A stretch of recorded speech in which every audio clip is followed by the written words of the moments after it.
샬롬. 오늘도 하나님의 말씀을 가까이 하는 이 영상을 보고 계신 우리 중고등부 친구들과 우리 성도님들 진심으로 환영합니다. 오늘은 누가복음 7장 1절에서 17절의 말씀을 가지고 함께 묵상 포인트를 나누기 원합니다. 오늘 본문을 읽으셨겠지만 굉장히 인상 깊은 내용이 있습니다. 그리고 인상 깊은 장면들이 많이 있는데요. 오늘 묵상 포인트 두 가지를 가지고 함께 나누려고 합니다. 첫 번째는 오늘 이방인이었던 백부장에 대해서 함께 나누고자 합니다. 오늘 본문에 나오는 이 백부장은 굉장히 독특한 사람 같습니다. 첫 번째로 그는 이방인입니다. 유대 땅에 주둔하고 있는 로마 군인이라는 거죠. 두 번째로 그를 섬기는 종을 사랑했다라고 성경이 기록하고 있습니다. 시대적인 상황을 살펴보면 종은 당시 인격적인 존재보다는 재산 중에 하나였습니다.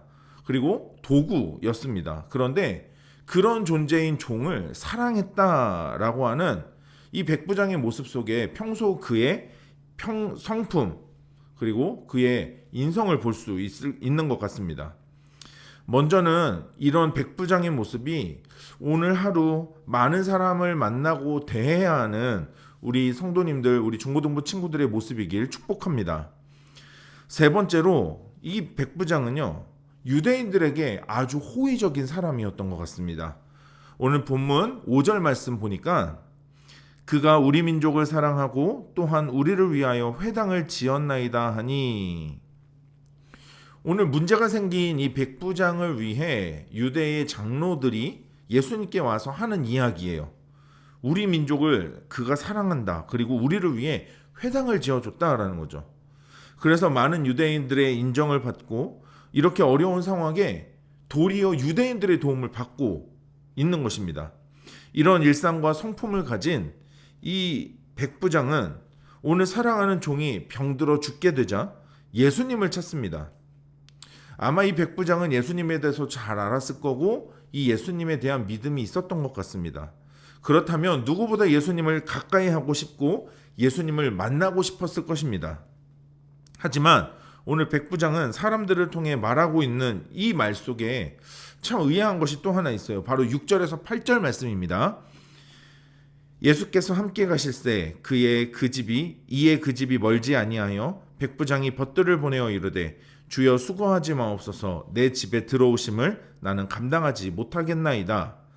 그러므로 내가 주께 나아가기도 감당하지 못할 줄을 알았나이다. 말씀만 하사 내 하인을 낫게 하소서. 나도 남의 수하에 든 사람이요 내 아래에도 병사가 있으니 이더러 가라 하면 가고 저더러 오라 하면 오고 내 종더러 이것을 하라 하면 하나이다. 여러분, 주님을 가까이 하고 싶지만 주님을 가까이 할 수 있는 기회임에도 말씀만 하시면 이루어질 것이다 라고 고백하고 있습니다.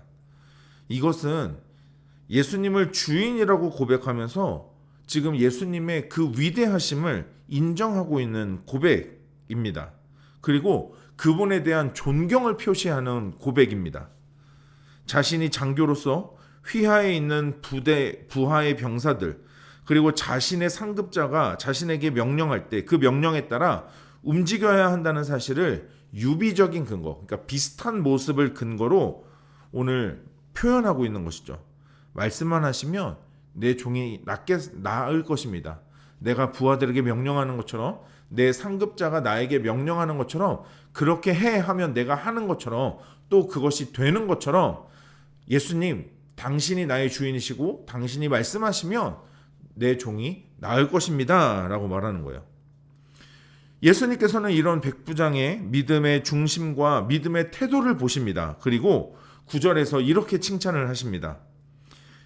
예수께서 들으시고 그를 놀랍게 여겨 돌이키사 따르는 무리에게 이르시되 내가 너희에게 이르노니 이스라엘 중에서도 이만한 믿음은 만나보지 못하였노라 하시더라. 예수님을 공경하고 예수님을 존중하고 그분에 대한 신뢰와 함께 그분의 위대하심을 믿었던 백부장처럼 오늘도 우리의 일상, 우리의 인생의 주인 되신 하나님을 기억하는 하루가 되길 소망합니다. 그리고 백부장처럼 우리에게도 사랑하는 종이 아픈 것처럼 우리의 삶에 생긴 수많은 문제들, 고민과 걱정과 근심 앞에서 우리가 주님을 향해, 하나님을 향해 주님 말씀하시면 그렇게 될 것입니다 라는 믿음의 고백이 있는 하루가 되었으면 좋겠습니다. 주님 말씀만 하시면 됩니다. 주님 말씀하시면 이루어질 것입니다. 여러분, 이런 믿음의 고백과 믿음의 태도를 가지고 말씀 앞에 살아가는 하루가 되시길 축복합니다. 두 번째로 오늘 묵상 포인트는 바로 불쌍히 여기시다라는 거예요. 불쌍히 여기사. 유일한 독자인 아들을 잃었던 과부는 어떤 심정이었을까요? 어떤 이유인지 모르지만 남편과 그리고 있었던 독자마저 잃었던 이야기가 오늘 본문에 기록되어 있습니다. 아마 이 과부에게는 지금 이 상황은 세상을 잃은 기분이었을 것입니다. 정말 하늘이 무너진다라고 하는 그 마음을 아마 오늘 본문에서 느끼고 있을 것입니다. 그런 과부를 보시는 예수님은 13절에 이렇게 그를 향한 마음과 그를 향해 말씀하시는 고백이 기록되어 있습니다. 13절, 주께서 과부를 보시고 불쌍히 여기사 울지 말라 하시고. 여러분, 오늘도 우리 하나님께서는 수많은 상황에 처한, 수많은 문제에 직면한 우리를 불쌍히 여겨주신다라는 것입니다. 긍휼히 여겨주신다라는 것이죠. 하지만 우리는 여기서 두 가지를 기억해야 합니다. 첫째는 예수님이 이 땅에 오실 때 바로 임마누엘로 오신 분이기 때문이라는 겁니다. 이것을 우리가 꼭 기억해야 합니다. 예수님은 이 땅에 임마누엘로 오셨습니다. 임마누엘, 하나님이 우리와 함께 계시다라는 뜻이죠. 오늘 본문 16절 말씀이에요.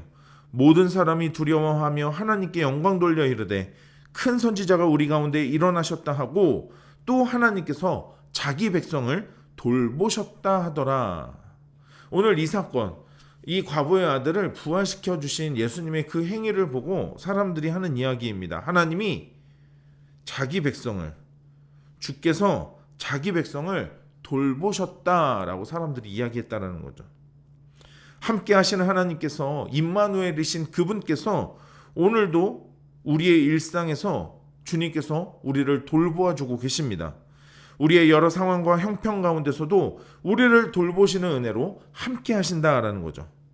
비록 서럽고 가슴 아픈 현장과 순간에서도, 그 상황조차에서도 우리 주님은 우리를 떠나지 않고 우리를 돌보고 계십니다.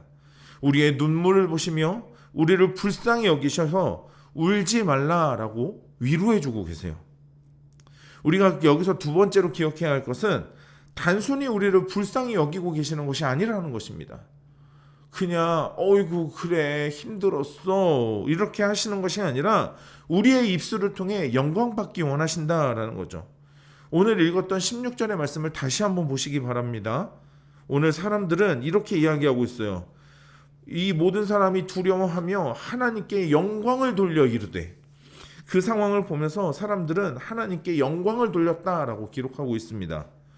여러분, 그냥 불쌍히 여겨주시는 게 아닙니다. 결국은 우리의 입술을 통해 우리의 삶의 태도와 우리의 모습과 우리의 고백을 통해 하나님 영광 받기 원하신다라는 거죠. 여러분, 우리의 형편과 상황이 변하여 주께 영광 돌리는 간증의 그리고 감사의 하루가 되시길 주님의 이름으로 축원합니다. 여러분, 오늘 이 말씀 묵상하시는 가운데 오늘 우리의 삶을 돌보시고 함께 하시는 하나님을 향한 우리 믿음의 고백과 믿음의 태도로 나아가는 하루가 되시길 다시 한번 축복합니다.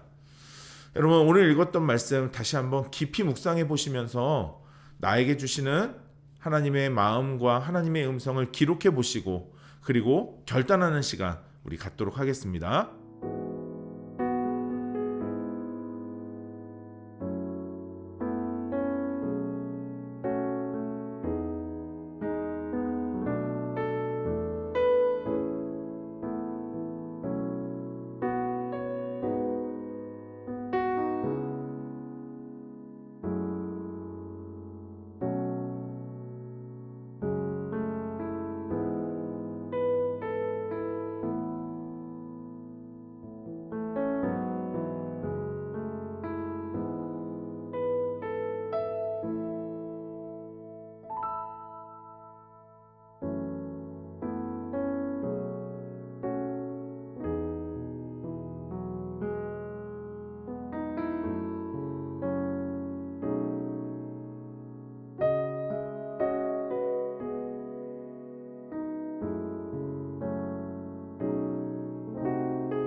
오늘 묵상하고 결단한 내용을 영상 댓글에 남겨주세요. 오늘 영상은 여기까지입니다. 오늘 하루도 하나님 말씀으로 믿음으로 승리하는 하루 됩시다. 샬롬.